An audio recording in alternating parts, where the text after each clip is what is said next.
ଗ୍ରହଙ୍କ ରାଶି ପରିବର୍ତ୍ତନ ଏକ ନିରନ୍ତର ପ୍ରକ୍ରିୟା।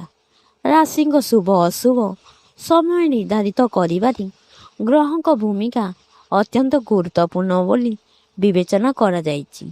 ବୈଦିକ ଜ୍ୟୋତିଷ ଶାସ୍ତ୍ର ଅନୁସାରେ ଗ୍ରହମାନେ ସମୟ ସମୟରେ ରାଶି ପରିବର୍ତ୍ତନ କରିଥାନ୍ତି। ଗ୍ରହଙ୍କ ରାଶି ପରିବର୍ତ୍ତନ ଏକ ନିରନ୍ତର ପ୍ରକ୍ରିୟା ହୋଇଥିବା ବେଳେ ରାଶିଙ୍କ ଭାଗ୍ୟ ନିର୍ଦ୍ଧାରଣ ହୋଇଥାଏ।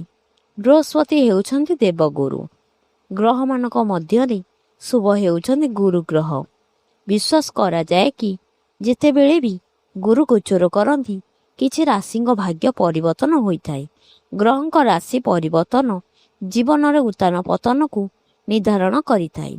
ଯେତେବେଳେ ଏହି ଗ୍ରହ ଜଣେ ବ୍ୟକ୍ତିଙ୍କ ରାଶିରେ ଅନୁକୂଳ ସ୍ଥିତିରେ ରହିଥାନ୍ତି ତାଙ୍କ ଜୀବନରେ ସକାରାତ୍ମକ ପରିବର୍ତ୍ତନ ଘଟେ।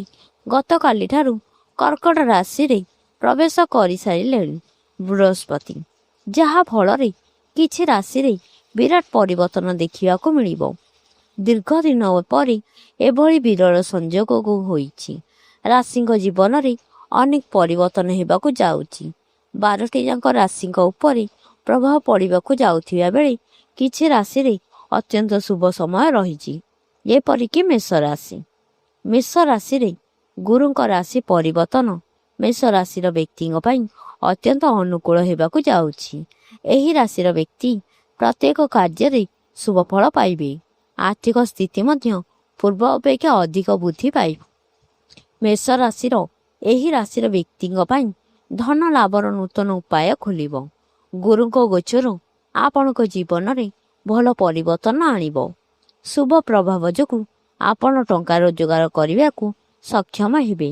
ଏପରିକି ଆକର୍ଷିତ ଧନ ଲାଭ ହେବାର ସମ୍ଭାବନା ଅଛି। ପରବର୍ତ୍ତୀ ରାଶି ମିଥୁନ ରାଶି। ଏହି ରାଶିର ବ୍ୟକ୍ତି ଆର୍ଥିକ ଲାଭ ପାଇପାରିବେ। ଗୁରୁଙ୍କ ଗୋଚର ହେତୁ ମିଥୁନ ରାଶିର ବ୍ୟକ୍ତି ବିଶେଷଙ୍କୁ ବେଶ ଶୁଭ ହେବାକୁ ଯାଉଛି। ସମସ୍ତ କାର୍ଯ୍ୟରେ ଉତ୍କୃଷ୍ଟ ଫଳ ପାଇପାରିବେ। ଏହି ରାଶିର ଲୋକମାନେ ଗୁପ୍ତ ଧନ ପାଇବେ। ନୂଆ ବ୍ୟବସାୟ ଆରମ୍ଭ କରିପାରନ୍ତି କିମ୍ବା ପ୍ଲାନ୍ କରିପାରନ୍ତି। ଆପଣ ପ୍ରତ୍ୟେକ ସମ୍ପତ୍ତିରୁ ମଧ୍ୟ ଉପକୃତ ହୋଇପାରନ୍ତି।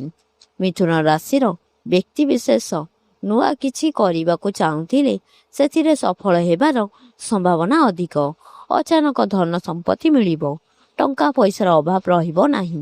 ଏହି ରାଶିର ବ୍ୟକ୍ତି କୌଣସି ସ୍ଥାନକୁ ହଠାତ୍ ଆର୍ଥିକ ଲାଭ ହେବାର ସମ୍ଭାବନା ରହିଛି।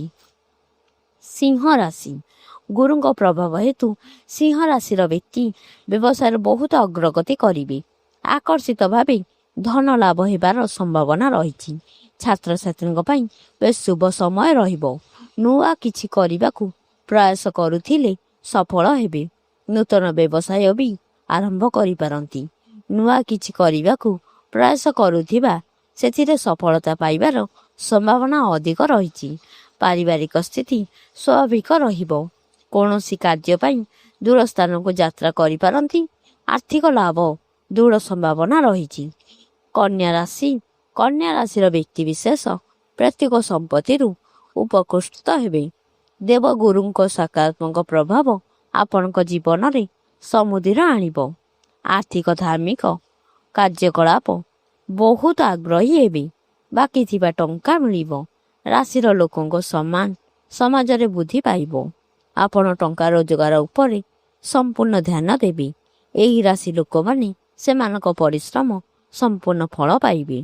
କୁମ୍ଭ ରାଶିର